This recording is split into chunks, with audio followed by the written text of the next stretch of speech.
Sim, nós vamos agora abrir para o debate religiões, caminhos diferentes que levam ao mesmo lugar.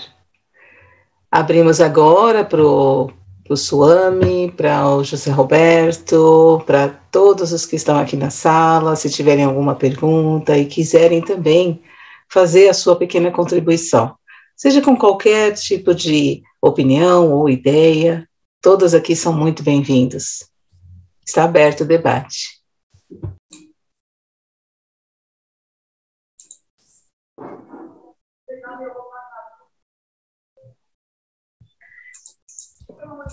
E aí? Quem inicia? Eu posso falar um pouquinho sobre que eu achei curioso, né? A colocação, poxa vida, hein? Esqueci o nome de novo do primeiro palestrante. Do Emerson. Desculpa. Emerson Natividade. Emerson Natividade. Eu ia pedir a permissão de vocês de ler um pequeno trecho de um livro que eu lancei há pouco tempo. Claro. Esse livro fala sobre essa união essa harmonia, né, entre Oriente e Ocidente.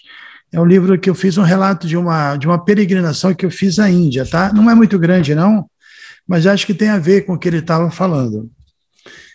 Então, aqui Jung falava que dentro de todo ser humano existem dois princípios, o masculino e o feminino. Ao casar-se por dentro, entre aspas, a razão estaria se unindo ao sentimento, o que produziria a desejada unidade perfeita. Expandindo essa ideia, alguns pensadores acreditam que esses dois princípios se dividem também na forma de Ocidente e Oriente, e que, portanto, um casamento entre eles seria muito bem-vindo. Nesse caso, o Ocidente representa o aspecto masculino, o dominador, enquanto o Oriente, a Índia em questão, porque aqui eu estou apresentando um livro sobre a Índia, né? O feminino, o acolhedor. Esse ponto de vista ganha força ao constatarmos o impacto que o sistema industrial ocidental provocou na Índia. Ou seja, quando separada da visão do sagrado, a racionalidade exploratória ocidental mina a percepção que todo ser humano leva dentro de si da presença divina na natureza e nos homens. Assim, quando desequilibrado ou pervertido, o lado masculino, Purusha, representa o aspecto agressivo, controlador, dominador, enquanto o feminino, o ingênuo, o inocente, o amoroso. Não há como negar que, com sua mentalidade excessivamente racional, o Ocidente tem produzido um povo bastante fechado em seu próprio ego. Quem duvida disso deve observar seus gestos ríspidos e desajeitados, sua maneira monótona de vestir, sua ausência de cordialidade. Em contrapartida, o formigueiro alegre e abundante do povo indiano, com seus turbantes e sares multicoloridos, lembram a beleza variegada e natural de um jardim florido. E por aí vai, né? Eu não vou ler mais para não estender muito tempo, né? Mas, assim, quando eu mencionei isso na minha fala, eu também queria falar sobre as duas ferramentas muito preciosas que a natureza nos deu, e não foi à toa, que é a mente e o intelecto, né? A mente está mais ligada ao sentimento, ao aspecto mais amoroso, e o intelecto, evidentemente, ao aspecto racional. Se a gente for só para um lado, não vai dar certo. Então, esse casamento por dentro exatamente significa a gente saber utilizar de uma forma equilibrada essas duas ferramentas. É dito que a espiritualidade, ou a fé, podemos dizer assim, sem conhecimento, pode levar ao sentimentalismo e até ao fanatismo, né? A gente vê isso. Muitos assim chamados religiosos se veem como torcidas organizadas. E outro time, outra religião, é outra caixinha, e aí existe uma certa briga, que isso é terrível, né? Por outro lado, também, o lado racional, sem o aspecto do serviço amoroso, também é uma especulação árida que não resolve o nosso problema. Então, a gente tem que equilibrar esses dois lados, e eu acho que não vou dizer que é tanto assim, mas essa minha viagem para a Índia me fez assim, pensar dessa maneira, que o indiano, sobretudo, tem mais esse lado devocional mesmo, esse lado mais amoroso, muito acolhedor, que é impressionante, e o ocidental tem essa questão mesmo de exploração, infelizmente, e isso é muito perigoso, né? Então a gente tem que equilibrar, não podemos ir nem demais para um lado nem para o outro. E outra coisa que a gente pode usar como exemplo é que o Ocidente seria como uma espécie de cego, pelo menos do ponto de vista espiritual, mas ele é saudável.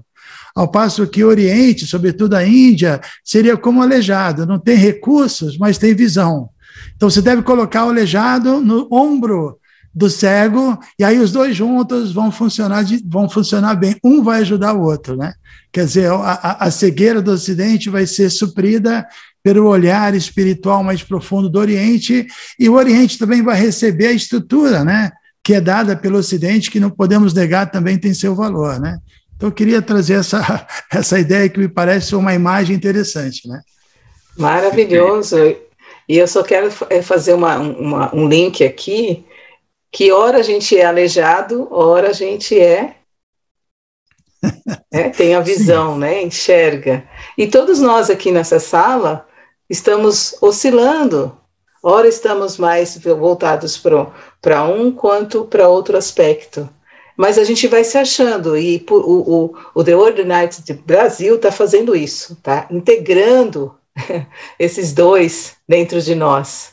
Cada vez que a gente vem aqui, cada vez que a gente se coloca aqui, em ser uma contribuição de uma maneira simples, mas é algo valoroso. É isso que a gente está estimulando e propondo para todos que chegarão e para todos que estão aqui.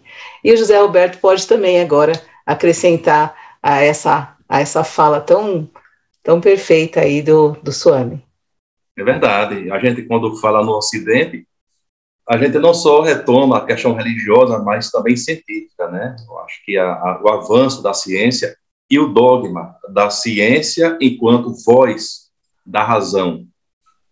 E o Oriente, a Índia, vem nos trazer que a razão ela pode ser também apaixonada, pode ser encantadora, e que ela pode também ter seu viés sagrado, né? E que ela pode nos potencializar recursos pessoais íntimos que o Ocidente, que a razão científica nos bloqueia. E esse bloqueio justamente nos leva a essa cegueira, né? E essa cegueira tem nos feito tanto mal porque a gente somente visa excessivamente, inclusive, o campo material, o campo das conquistas, o campo das ilusões, como se o mundo se resumisse a isso e como se o meio ambiente, por exemplo, estivesse aí a nosso serviço, né? Fosse um mero algo, um objeto que a gente usa e depois as nossas ilusões do acúmulo de riqueza, de bens materiais. E a gente está adoecendo, né? Cada vez mais as doenças da mente, elas estão crescendo, e as empresas, as farmacêuticas, as empresas médicas da medicina, cada vez mais ricas, e nós cada vez mais pobres espiritualmente. Aí eu pergunto, e aí eu jogo para vocês novamente a questão, né, como é que a gente avança nesse aspecto, como é que a gente sai desse emaranhado. Eu vou lá para a fala do Swami, quando ele fala aqui através do autoconhecimento. É a chave para a libertação de tudo isso que está nos oprimindo há muito tempo. E aí eu vou um pouquinho além, porque eu digo assim, a maior parte da nossa consciência, quando a gente vai desenvolvendo cada vez mais, a gente vai acessando talvez até uma informação de uma existência anterior. Eu não sei se todos aqui acreditam, né, numa existência anterior, e que a gente já vem carregando algo para que a gente tenha um olhar mais profundo que precisa ser melhorado. E eu costumo dizer o seguinte: a cada dia a gente tem a oportunidade de se melhorar um pouquinho mais. E a gente vai eliminando esses resquícios, né, esse resíduo que a gente tem dentro de nós, que é carregado de competitividade, de ego e tudo mais. Perfeito, perfeito. E esse desafio cabe a cada um da gente do plano micro, né? Como eu havia falado, as revoluções, as pessoas nós não estamos mais dispostos a morrer por uma ideia, não estamos mais dispostos a morrer por uma revolução, a morrer pela pátria, mas estamos dispostos a morrer talvez pelo amor, né? Estamos dispostos a agora abraçar a causa animal, abraçar a causa das minorias, abraçar as causas mais nobres que não interessam muitas vezes ao campo econômico, mas que interessam ao nosso desenvolvimento pessoal. E o autoconhecimento, o autoamor, é o caminho seguro que vai nos levar, não sei se ao melhor dos mundos, mas talvez um mundo melhor, né? Eu acho que esse é o nosso desafio aqui, e nós estamos construindo essa base nesse exato momento. O melhor dos dois mundos, né? O melhor do... Eu ia dizer isso. Dos dois aspectos, né? O material e o espiritual. Eu, como tenho essa busca mais ligada mesmo à parte espiritual, a minha experiência que eu vejo é que quando sua vida está realmente fundamentada no lado espiritual, é muito fácil você agregar os valores materiais para você ter uma estrutura boa, até porque quando nós nos focamos no lado espiritual, a gente entende que nada é material, tudo é energia. Você pode fazer um uso perfeito de tudo, né? Como a energia elétrica, um aquecedor ou um ar-condicionado, dependendo da regulagem do botão, o ar vai esfriar ou vai esquentar, mas a energia é a mesma. Então, quando uma pessoa se fundamenta assim, na vida material e quer usar a espiritualidade a serviço da matéria, é como se ela estivesse tentando construir uma casa numa pedra de gelo, não vai dar certo. Então, eu acho que existe essa irritação na sociedade que insiste nesse lado material e usa até assim chamada espiritualidade ou a religiosidade com motivações materiais, né? E isso também não dá o resultado desejado. Então, eu acho que o melhor dos dois mundos é completamente possível, porque, pelo menos eu aprendi, assim, estudando Vedanta, de que o mundo espiritual ele é um estado de consciência também, né? Então, quando você tem uma consciência espiritual, você já está. E aí nós podemos realmente fazer a diferença no mundo, né? Servir o mundo, né? É o que nós chamamos de Dharma. O autoconhecimento tem relação com o Dharma, entender. Hoje mesmo eu conversei com uma pessoa aqui no Ashram, que ela falava do filho que está deprimido e já fala em suicídio, né? Toda a questão é que as pessoas não têm um propósito na vida, né? Não tem propósito mais a vida, não tem missão. Quando a vida não tem mais um propósito, uma missão, aí próximo passo é a depressão e depois possivelmente pensar em acabar com a vida, o que é o maior dos absurdos, né? Porque afinal de contas essa vida humana é tão rara, é tão maravilhosa, temos uma condição tão favorável. Eu costumo dizer que essa grande natureza é como uma locadora de automóveis que oferece vários veículos, são várias formas de vida, e a gente está na Ferrari agora, né? Que a forma humana é propícia para a autorrealização, né? Mas o mundo sem conhecimento espiritual, assim, a vida fica muito banalizada e o propósito é uma coisa sem sentido, né? Viver para quê, né? Bom, já que eu estou vivendo, ok, então eu vou fazer um curso, né? Já que eu estou vivo, vou constituir uma família. Se não der certo, eu separo, e meus filhos ficam largados. Ou seja, está assim, né? Porque está faltando entender que a vida humana é para reviver o amor espiritual que existe dentro de nós e que está adormecido. E a gente tem que trabalhar em cima disso.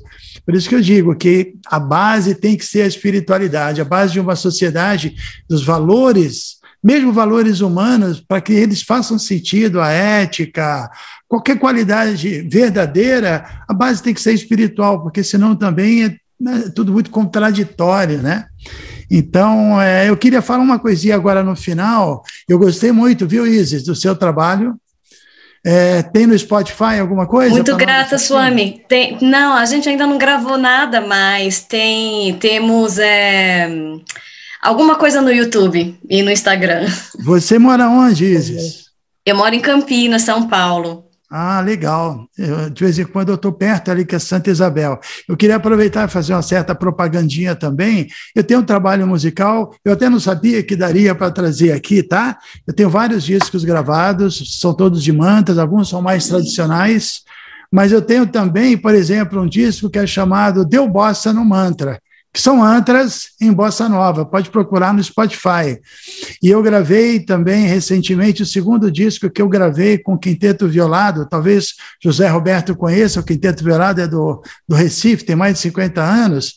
O primeiro disco chama-se Choveu Mantra no Sertão, e o segundo chama-se Hare Krishna, Hare Krishna, mantras em ritmos arretados.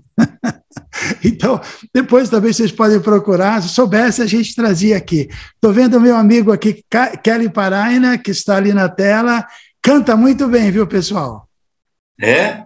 Ele canta muito bem. Olha só, que maravilha. Podia pedir para a gente encerrar, para ele cantar um mantra aqui para a gente, que ele canta muito bem. Opa!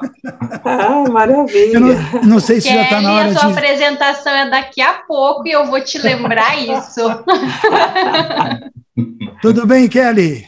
Tudo bem, Swamiji. Que alegria lhe ver. Prazer meu. Bom. Então, pessoal, não sei, temos perguntas, né? Eu tenho uma para lançar. Opa! Entre uma das leituras que mais me chamou a atenção foi a do Viktor Frankl, A Busca pelo Sentido, né, o sentido da vida.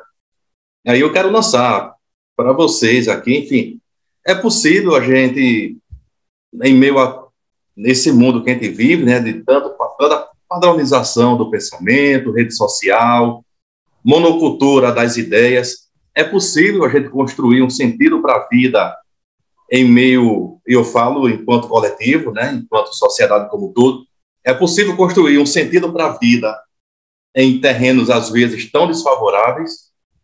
E se é possível, como seria esse processo? Alguém quer responder? Senão eu posso tentar. Bom, eu acho que eu vou querer fazer um acréscimo aí.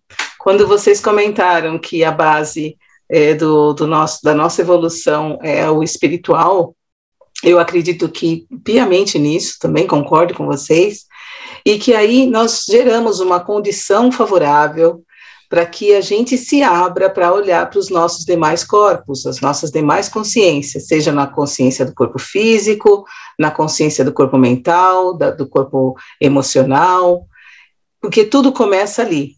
Quando a gente tem essa abertura no espiritual, a gente começa a tomar consciência dos demais e começa, assim, trabalhar favoravelmente para o desenvolvimento desses corpos. E, inclusive, o meu próprio trabalho eu faço dessa maneira, com essa condução, porque além de ser uma voluntária aqui nesse espaço, de ser membro do conselho, eu também sou terapeuta holística e contribuo para o desenvolvimento de forma holística dos seres, né, das pessoas que chegam para mim. Então, eu acredito muito nessa potência que nós temos e que nós acessamos essa potência a partir do espiritual. Legal. Ainda sobre o espiritual e material, eu fiz uma viagem, agora a gente voltou a viajar, né? A pandemia está em baixa, né? Eu fui a Brasília, e aí o voo estava absolutamente lotado, né? Absolutamente lotado, e não dava para esticar as pernas. Agora as poltronas estão muito próximas, você não consegue nem trabalhar no computador, está uma loucura. Aí eu fiz uma reflexão que eu queria passar aqui com vocês. Imagine uma agência, né? Uma empresa aérea, desculpa, que faz a propaganda de agora temos uma aeronave muito confortável. Você pode esticar totalmente as suas pernas, a distância de um banco para outro é enorme, o ar-condicionado é maravilhoso, a comida é vegana ou lacto-vegetariana. Aí eu fico animado e falo, bom, quero viajar nessa aeronave, aí compro uma passagem qualquer só para poder viajar confortavelmente. Aí quando eu vou embarcar, eu olho na passagem que eu comprei, destino, inferno. Mas pelo menos eu vou com as pernas esticadas, vou comer bem, vou recostar. Pelo amor de Deus, mas eu estou indo para o inferno, mas estou indo confortavelmente. Então a ideia primeiro é saber aonde nós vamos. E depois, quanto mais confortável, melhor. a gente vai chegar melhor. Então, assim, a vida material a serviço da vida espiritual é tudo de bom. Nada contra a ideia de que padecer uma vida necessariamente austera, de privação, tem a ver com a espiritualidade. Isso é um equívoco total, né? Eu acho que também a Rosita falou algo parecido na fala dela.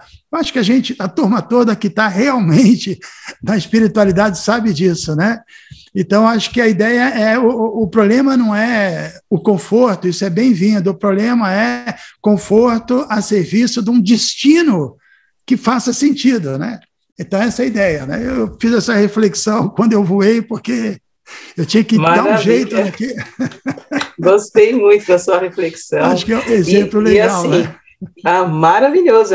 Eu vi a cena aqui, você falando, eu fui vendo, construindo aqui. Eu gosto muito de trabalhar com essa parte da visão, visual, né, da tela mental. Isso. No campo de visualização também vai curando o nosso interno, né? Eu gosto muito de trazer também essa potente, esse potente caminho que a gente também acaba aprendendo e desenvolvendo. Outra coisa interessante é que até a gente chegar nesse percurso para desenvolver essa parte espiritual, e a gente ainda não comprou essa passagem que vai esticar as pernas, que vai numa poltrona confortável, parará, a gente vai ainda sentindo muitas dores. E aí a gente vai se colocando em processos, porque o grande servir à vida é esse. A gente vai percebendo que a gente continua em processos e que tudo começou lá atrás, quando a gente estava olhando para uma dor que estava incomodando e que a gente sabia que a gente podia melhorar. Então, uma escolha que a gente fez lá atrás faz toda a diferença, porque hoje a gente está aqui nesse campo servindo, porque eu acredito muito nesse campo fértil, que a gente está servindo, e a gente vai encontrando essa facilidade, essa leveza e esse bem-estar. É isso, Rosita. No final das contas, a conclusão é que a gente tem que servir, né? E isso denota, assim, muita força, né? De um modo geral, está todo mundo querendo ser servido, né? Porque está todo mundo tão vazio, então precisam de tudo a serviço deles. Isso mostra um enfraquecimento, eles são muito fracos, uma incompletude. Quando você quer servir, isso mostra que além de você estar preenchido, você já está transbordando, né? E essa aí é a perfeição, é transbordar, né? E transbordar é servir, né? Essa é a abundância. Essa é a abundância, exatamente. A abundância. Servir é força, né? Servir é força. Querer ser servido é fraqueza. Exatamente. Estou vendo aqui que a Isis está falando para a gente que a gente pode já encerrar. Vou agradecendo todos os que vieram antes, né? Vamos lá, ao Emerson, Natividade, ao Gabriel, ao Suami, ao José Roberto Rolim, as meninas moderadoras lindas que me acolheram, que estão aqui, e a gente também vai dando as boas-vindas para esse próximo painel tão rico, tão maravilhoso, tão fértil, que eu tenho certeza que nós vamos continuar aqui assistindo, participando e contribuindo. Gratidão. Suami, Chandramuka e Roberto, eu queria muito agradecer e falar que agora está na hora do chai, com Kelly. Só uma coisinha também, Isis, podem contar comigo nesses eventos mensais, né? Nós temos um canal que a gente tem palestras todos os dias, um palestrante que demora um mês para palestrar de novo. Vocês têm que chegar a esse ponto, cada dia fazer uma palestra num determinado horário, tem tanta gente querendo, né, trazer uma mensagem, e aproveito, já faço propaganda que de segunda a sexta, 7 horas da manhã, eu palestro no meu canal do YouTube, chamado Vedanta Sem Firula, tá? Vedanta Sem Firula. Tá bom, então? Muito obrigado, pessoal.